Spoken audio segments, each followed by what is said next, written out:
Hello and welcome to glittershinenails. Since I've been doing some manis recently, I thought that I would create a spring layered mani. So I've created quite a pretty mani which will be great for a spring mani, and as I go through the video I'll be talking about how I do certain things to create layered manis and what helps me. As always, you can find information on what products I've used in the description box below.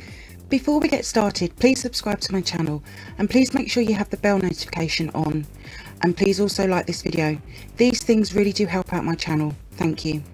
So the stamping plates I'm using are Spring 01 and 02 from Dixie Plates, two brilliant spring inspired plates, and I'll be using a mix from both plates. I did change my mind however on which images I was going to use through the video. So when I work out colours, I do a pop stick swatch of the base colour that I'm going to be working with, and then I use small blobs of the stamping polish to see which ones work best. The dark purple will be the outer colour, but I couldn't decide on what pink, but I'm going to use the big pale pink colour at the top right. It was that one or the bright pink one. But I find this very helpful for me, as I can just literally, with some acetone, remove them and try different colours. I'm also using the Kiki London rubber base coat and no wipe rubber top coat. These are some really nice base and top coats to use. I'll also be using a light pink gel polish colour called Baby Pink. And then for some added sparkle, I'm using Your Sugar's 704 gel polish. On its own it takes quite a few coats, but over a pale pink it works really well. And then these are the two clear jelly stamper polishes that I'm using, Secret Garden and Shiraz. I use these colours quite a lot, to be fair. Now in my previous mani I said about my clean up brush, but then I realised I never did show it. This is what it looks like. This is my favourite. It really does get into them sidewalls and cuticle area. It's super flat, and I also have an oval one as well, but I use that for normal nail polish. So I'm working on my silicone hand, and I've added tips and I've buffed over the nail tips. I do have a full prep video which you can also find in the description box. Full prep is needed before any mani is created. So I'm going to start with my first layer, which is the rubber base coat, and I'll apply one layer to each of the nails and I'll cure for 30 seconds in my lamp. I will make sure that I cap the free edge, and using the brush to apply the base coat carefully around the cuticles and sidewalls. I've also made sure that I've only got a small bead on my brush so that it's not overloaded with product. If any gets on the skin, I will remove with isopropyl alcohol and a clean up brush.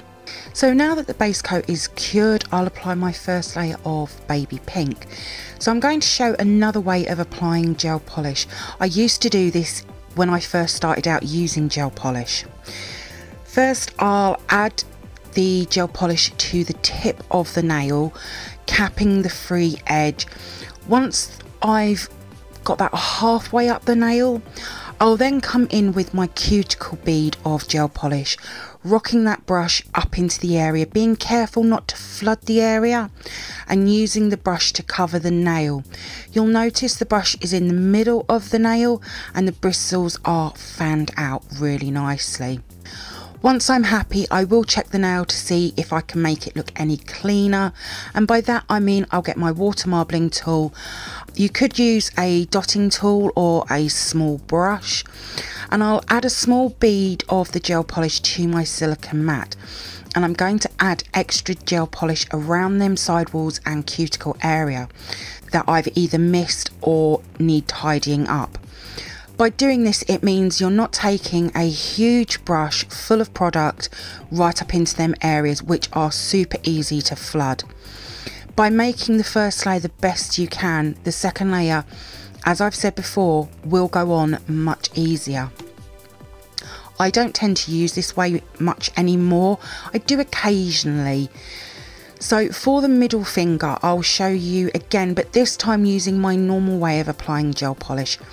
So I'll start in the back of the nail, rocking that brush right up into the cuticle area and then covering the nail. After I've finished applying the polish, I'll then come back in with the tool and tidy up the areas that need it. This way does seem to be becoming more popular of applying gel polish on the internet right now. I'm seeing a load more people do it. I'll then finish all the other nails and I'll give that a full cure for 60 seconds, and I'll apply my second layer, again curing for 60 seconds. Now the 2 coats of the baby pink from Kiki London is cured. It is such a beautiful spring colour on its own, but I just wanted to add an extra bit of sparkle to these. So I have the Your Sugar Gel Polish 704, and I'm going to add a small bead to the silicone mat as well. So I'll apply a layer of the glittery pink to all of the nails using the same application method as you've seen me do before. I am keeping these layers super thin because obviously I'm adding more layers than what I would normally. Now when I apply glittery shimmery polishes, either normal or gel, I sometimes find that I'm left with a line around the cuticle area where the colour is, and it drives me absolutely crazy sometimes. So what I do is with the water marbling tool is tidy it up. It means that I can get super close to the edge of the polish line and I get a seamless application. One thing I will say is don't apply too big a bead when tidying up, as sometimes it can look odd as it's slightly darker around the outside than it is inside. Also, if you're using a sharp tool like I am, I'm just floating the polish into place without pushing that point into the nail. I have done that a few times and it really does destroy the look of the nail. And then once I'm happy with all of the application of the gel polish, I will give that a full cure for 60 seconds. And once they are cured, before stamping, I will remove the tacky layer from the gel polish using isopropyl alcohol and my wax strips, giving them a really nice clean. You could add a no wipe top coat, but I don't want to add unnecessary bulk to the nail.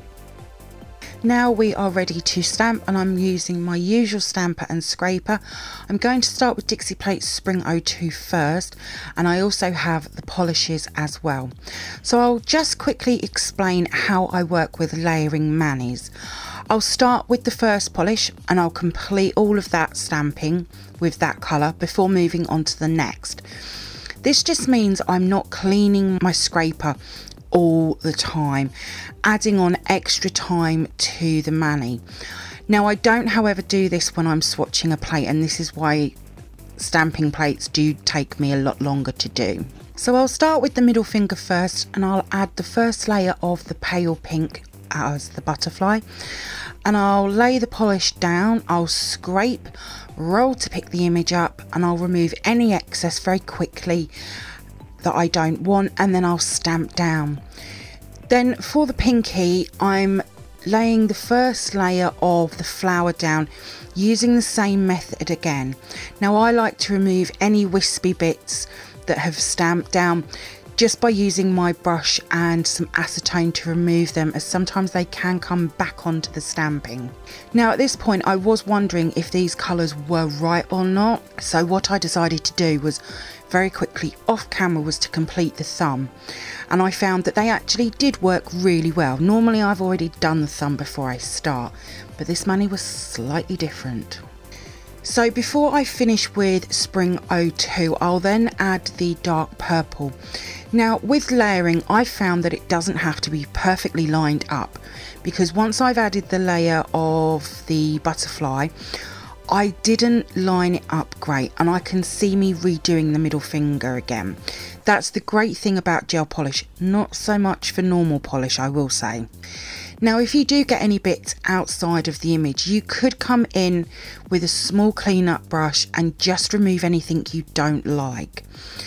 And now I'll just finish off the pinky with the dark purple outline, and then I'll just tidy up any bits.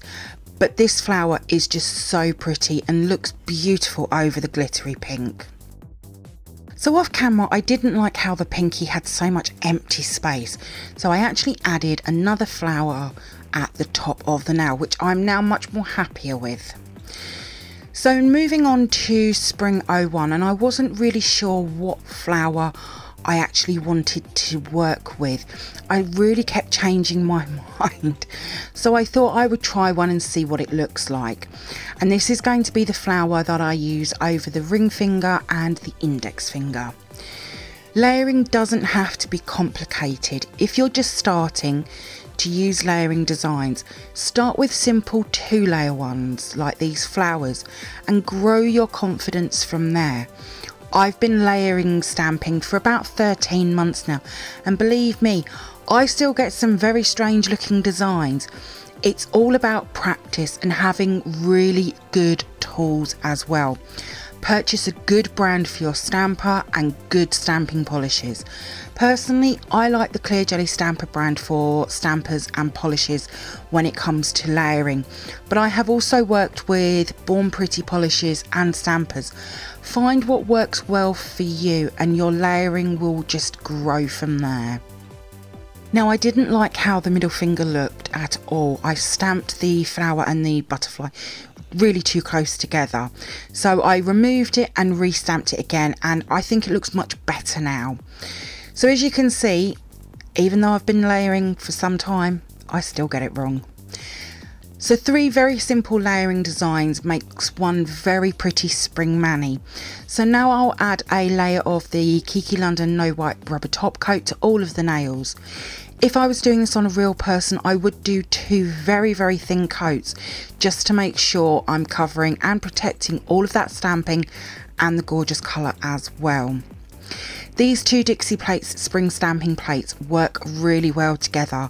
I've wanted to do this mani for some time now, and the layering designs from Dixie plates are really quite easy to use. I think they're actually one of the easiest that I've actually used. So this is now the finished mani, all finished, and I absolutely love it. What do you think? Is this something you would wear? I know I definitely would. This is definitely a classic me mani for sure. My mani will be over on my Instagram page in the next few days, along with what products I've used. There is a link in the description box below. If you do come over and see my posts and you like them, please give them a like as well. I'd be really grateful. Thank you for viewing my mani tutorial on these Dixie plates Spring '01 and '02.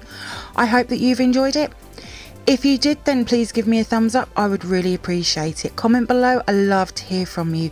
Hit that subscribe button and share. Also, don't forget to come over and follow me on my Instagram page at glittershinenails. So until next time, happy stamping and bye!